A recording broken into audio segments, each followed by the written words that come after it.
Ui, hôm nay đi có bao nhiêu việc anh nhỉ? Ôi, ôi chị thật à? Ui, nhiều trứng nhá. Trứng nhanh đến tới nhà trứng thôi. Nhanh anh ngồi đây. Đấy nhà trứng.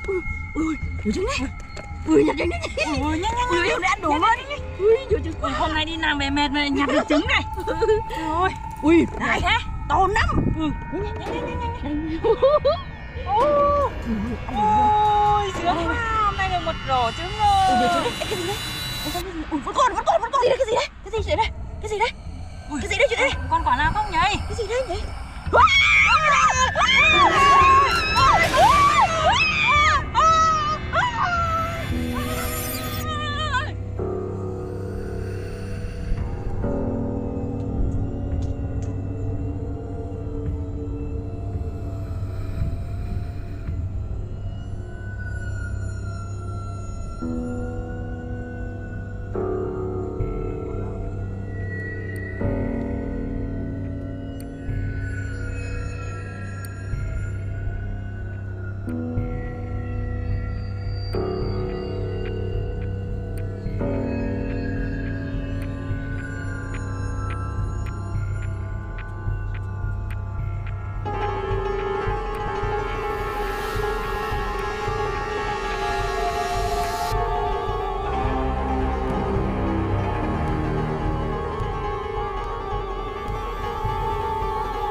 Con em gái của tôi ở trong đây nữa kìa em tôi với.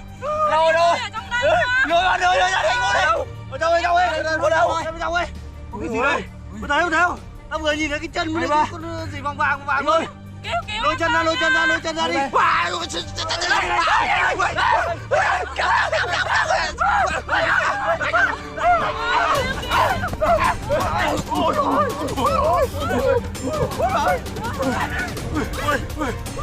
Sao?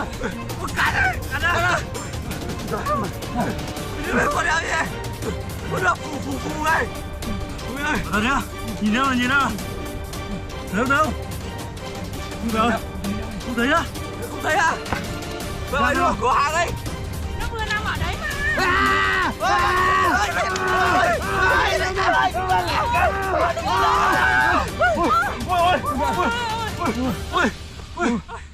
Ôi, nó lôi vào luôn.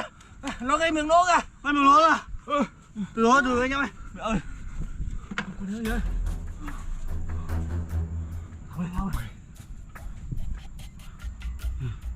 Thảo ơi. Mày. Thấy chưa? Mày. Thấy chưa? Đây.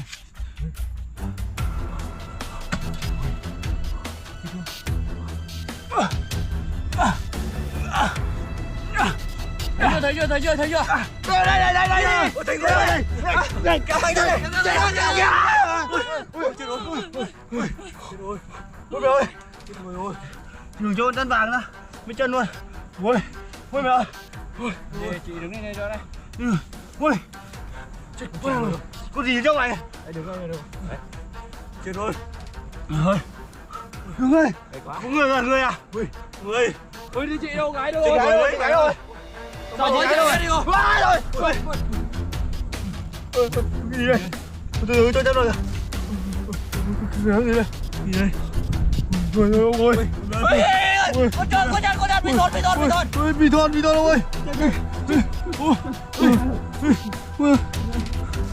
rồi. Bị thôn ông ơi. Đừng ra. Con này con bị thôn nhưng mà con này con golden này. Golden. Có người vừa nhìn thấy cái chân người.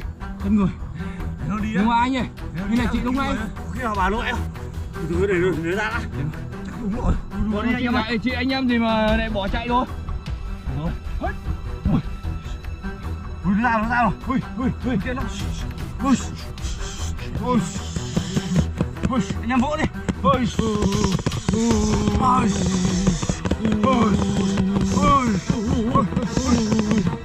Đi rồi. Đi để tao cứu người. Ôi bà ơi. Ôi rồi. Nhưng mà thấy còn sống không? Nhỏ vào đã. Để ý cái đầu đó, để ý cái đầu nhá.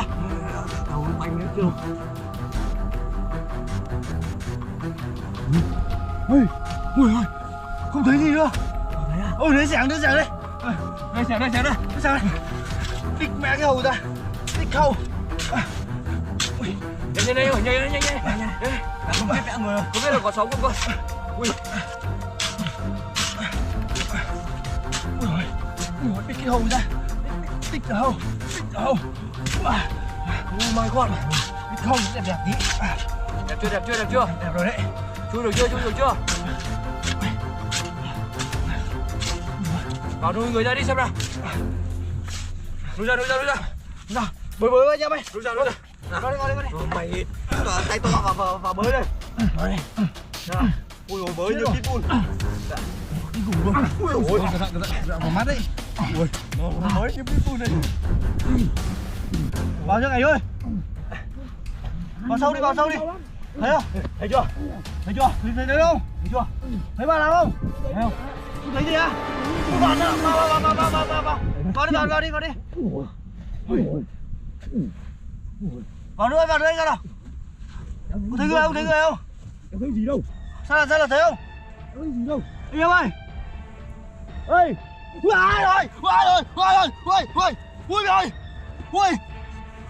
Ui con chăn gì rồi đấy? Ui anh em ơi. Ui con chăn to đấy. Ui mẹ ơi, con chăn to rồi kìa. Ui nhìn cái đầu kìa. Ui mẹ ơi. Anh em ơi. Ơi. Gì đấy? Nhanh ra đi. Có cái gì quấn chân tao Cái con chân. Cái gì nó quấn chân tao? Bám chắc vào kéo. Bám chắc chân tao. Bám chắc vào. Bám chắc.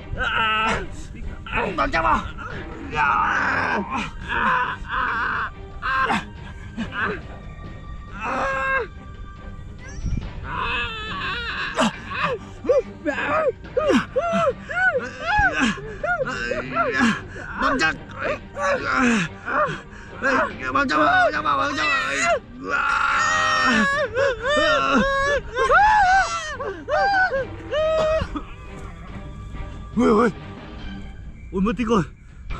Ui đâu rồi? Ui con gì đây? Ui con gì đây? Ui nó là con chăn to này. Có ai sống không? Anh em ơi. Ui có ai sống không? Ui con sếu gì này? Con sếu nó to ra này. Ui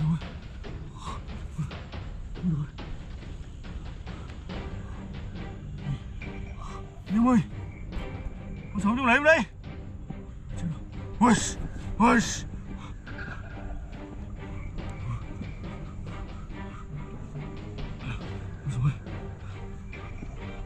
em ơi. Ôi chết rồi. Ê, kéo. Kéo.